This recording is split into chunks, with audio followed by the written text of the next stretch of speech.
Nice to see you, Mr. President. Nice to see you, Greta. Surprised to see you here all the way in Singapore. Well, it was a good place, and you're the only one I've done an outdoor interview, and it's about 130 degrees, but that's okay. I think it's about 150, but Yeah, anyway. it's pretty hot. What surprised you today about Kim Jong-un? Really, he's got a great personality. He's a funny guy. He's a very smart guy. He's a great negotiator. He loves his people. Not that I'm surprised by that, but he loves his people. And I think that we have the start of an amazing deal. We're going to de-nuke North Korea. It's going to start immediately, and a lot of other things are happening, including getting the remains back. I know you've been so involved in so many ways in North Korea, but getting the remains back, Greta, is so important to so many people. They've called me, they've written me letters, please, can you do it? And he's agreed to do that. Thousands of people, who died in the war. So that's a big deal. So you put the human rights issue on the table today, and he reacted how? Very well. I mean, we obviously were talking about the denuclearization 90% of the time, but we put a lot of other things, including human rights were mentioned. Getting the remains back were a big factor. In fact, we put it in the document. We're able to get that in the document.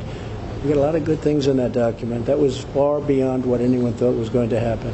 Give me some sort of behind the scenes. Did you issue an ultimatum to him? Did he issue an ultimatum to you? No, what was the reaction, the back and forth? Not an ultimatum. We've been dealing for 3 months, really, and we've been dealing through our various representatives, including Secretary of State Mike Pompeo, who's done a really fantastic job.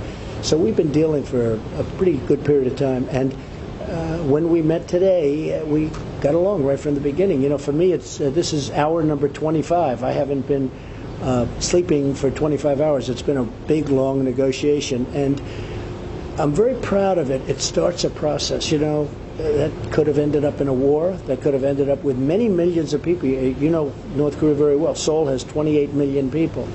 That could have ended up with millions of people dead, and we're going to end up with a deal. All right, what about our troops? Are they staying in South Korea? Yeah, they're going to stay. We didn't even discuss that. That wasn't discussed. We are going to get out of the war games that cost so much money, because I think, number one, it's very provocative, and I want to do it, and I think they're very happy about it because it is so provocative, but it costs a fortune to do it, and we won't do that as long as we're negotiating in good faith. What brought him to the table this time? Because there's been a lot of saber rattling back and forth over decades with the DPRK in the U.S. Well, actually, I don't think there's been too much saber rattling prior to me. I don't think they basically had a silencio attitude, silence. They didn't want to talk about it, and you can't do that. And I think the initial rhetoric was very important, frankly, as much as I hated to do it and as much as some people thought I was doing the wrong thing. I think without that we wouldn't be here. I also think that he really wants to make a deal. He wants to do something. Because he knows that we mean business. I don't think he felt that in the past. I think in the past it was different people. It didn't work out. But he knows that we want to do business. We have to do business, and we will do business. And now we do have, it's been, not a long time, but although you could say that from day one we've been talking about North Korea, and in a very tough manner. But I think we signed a document today which was far greater and more comprehensive than people thought. Nobody thought this was possible. What do you think he thought of you after he left?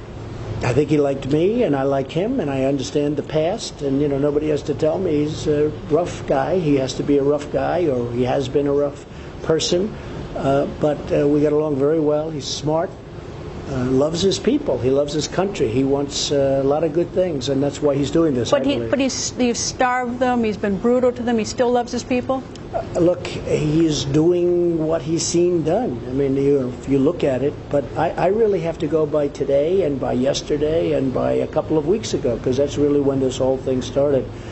Again, without the rhetoric and without the sanctions were very important. The sanctions are going to remain on until such time as we see, this is going to happen. And we pretty much see that now, but the sanctions will remain on until we really start dismantling or dismantle the nuclear weapons. Because this is Voice America, it will be heard in North Korea by the citizens of DPRK of North Korea.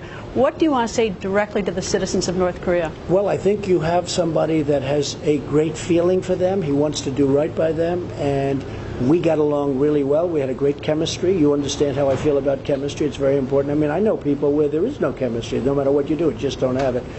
We had it right from the beginning. I talked about that, and I think great things are going to happen for North Korea. Mr. President, nice to see you, all the way from Washington. That's true. It's been a long time. At some point, I'll be able to go to sleep, I think, get a little rest. Indeed. Have a safe trip back, sir. Brad. Thank you, It's a sir. great honor. Thank you. Thank you.